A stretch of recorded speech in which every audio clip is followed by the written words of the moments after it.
만주군관학교와 일본 육사 유학 동기인 이한림은 1946년 2월에 미 군정청이 창설한 국군의 전신 남조선 국방경비대에 들어갔다. 그해 여름 이한림 부인은 5월 1일에 창립된 남조선 국방경비사관학교에 교관 겸 학생대장으로 부임했다. 이때 서울로 올라온 과거의 단짝 박정희를 만났다. 을지로 오가의 어느 허름한 여관에서였다. 박정희는 우리 군대가 어떤지 한번 알아보려고 왔다고 말하는 것이 입대할 마음이 있는 것 같았다. 되도록 빨리 들어오게. 시골에 틀어박혀서 이때까지 뭘 했나. 세상 구경했지. 아무리 봐도 세상 돌아가는 것이 수상한걸. 그래, 시골은 어때? 난장판이야. 어떻게 돌아가는 판인지 알 수 없군. 서울 구경도 할 겸 올라왔는데 군대에 다시 들어갈 생각이 내키는군. 어서 들어오게. 잘 생각했네. 나는 그 사이 이북, 이남을 두루 살펴봤는데 이 길밖에 없겠어. 이북은 일사천리야. 공산주의자들이 사전에 딱 정해놓고 밀고 나가고 있어. 고향으로 돌아온 박정희는 박재희 누님에게 말했다. 구미에서 무슨 취직을 하겠어요. 아무래도 서울에 올라가서 알아봐야겠어요. 그 다음날부터 박정희는 자전거를 빌려 타고 다니면서 노잣돈을 마련하고 있었다. 진실 누님 댁에 갈 때 박정희는 돈을 빌리면 하루 자고 오고 못 빌리면 저녁에 돌아오겠다고 했다. 저녁에 돌아온 그는 에이, 돈이 있으면 내가 보태주고 싶더라고 하는 것이었다. 박재희의 남편 한정봉이 여비를 마련해 주어 서울로 떠나게 된 전날 밤, 박재희는 열병에 걸려 누워 있었다. 상희 오빠가 무엇을 들고 들어오더니 머리 쪽 선반 위에 올려놓으면서 야, 이것 좀 잘 간수해 두어라 고 말하는 것이었다. 다음날 아침 박정희가 나타나더니 선반 위를 더듬었다. 무엇을 내리는데 카메라였다. 누님, 나 이것 가지고 갈 테니 형님한테는 내가 기차 탄 뒤에나 이야기하세요. 그거 비싼 거야. 갖고 가서 필요하면 팔아서 쓸 거예요. 카메라가 없어진 것을 한 박상희는 애꿎게도 재옥의 어머니를 불러 호통을 쳐 눈물을 쏟게 만들었다. 박정희가 서울로 간 지 한 열흘이 지나 박재희에게 편지가 한 통 날아왔다. 박정희가 보낸 것이었는데 사관학교에 들어갔다는 보고였다.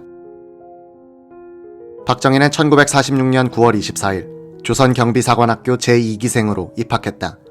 만주군관학교, 일본 육사에 이은 세 번째의 사관학교이자 만주군, 일본군에 이은 세 번째 군복이었다. 입시 경쟁률은 2대1, 입학생은 263명이었다. 중국군, 만주군, 일본군에서 장교로 근무한 경력자가 35명이었다. 나이 분포는 20세에서 30대 초반까지, 평균 연령은 22.3세였다. 이 기생들은 나이와 경력의 차이가 가장 큰 생도들로 꼽힌다. 박정희는 당시 29세로서 나이나 경력 면에서 최상층부에 속했다. 생도대는 2개 중대로 편성됐고 중대장 요원은 조병건, 오일균 참의 등이었다. 조, 오 두 사람은 일본 육사 60기 출신으로서 박정희보다 3년 후배. 박정희는 나이가 8에서 9살 어린 중대장 밑에서 생도로서의 훈련을 묵묵히 잘 받았다. 박정희와 같은 중대에 속했던 손희선은 키가 비슷한 심응선, 박정희와 함께 대열의 끝에서 뛰어다녔다. 박정희는 불평 한마디 없이 늘 꼿꼿한 몸가짐을 흐트러뜨리지 않았다. 일제 때 조선지원병 훈련소로 쓰였던 태릉의 경비사관학교 건물은 창틀은 있으나 유리는 끼워져 있지 않은 데도 있었다. 도끼가 없어 구석기 시대 사람처럼 돌로 써 장작을 베어 취사를 하기도 했다. 모포에는 이가 버글버글했다. 내무 생활은 일본식이었다. 토요일마다 빈 병으로 내무반 바닥을 닦아 번쩍번쩍 빛이 나도록 했다. 흉년이 들어 강냉이 밥과 고구마를 많이 먹어야 했다. 그래서 변비로 고생하는 사람들도 많았다. 박정희로서는 6년 전 만주군관학교에서 겪었던 고통이었다. 겨울에 거행된 졸업식에 여름 옷을 입고 참석해야 할 만큼 피복 보급이 원활하지 못했다. 그래도 독립국가의 기반이 되는 국군을 만든다는 뜨거운 가슴들이 있었다. 일제의 군국주의적 대륙 침략과 태평양 전쟁 도발은 수십만 명의 조선 사람들을 군인으로 만들어 놓았다. 광복이 되었을 때는 실전 경험이 풍부한 아주 큰 병력 자원이 존재하게 됐다. 특히 일본군, 만주군의 군복을 입고서도 조국의 문제로 고민했던 많은 장교들이 배출된 것은 일제가 의도한 것은 아니지만 건군과 6.25 동란에 대비한 인력 양성이란 의미를 갖게 됐다. 이들은 식민지 출신자로서의 군대 경험을 통해 군대가 독립국가를 유지하는 데 있어서 가장 중요한 기반임을 실감했다. 국가와 군대의 관계에 대한 이런 직시와 각성은 문약한 문민 통치의 전통이 유구하게 흘러오던 우리나라에서는 이례적인 것이었다. 일본 육사 56기 출신으로 군번 1번을 부여받았던 이영근은 이렇게 회고했다.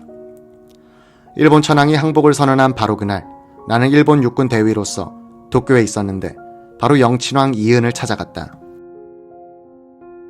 조국이 없는 군인으로서 충성을 바칠 대상을 찾아 헤매던 나는 가끔 그분을 찾았는데 그때마다 일본말을 쓰고 일본식으로 응대해 주어 기분이 별로 좋지 않았다.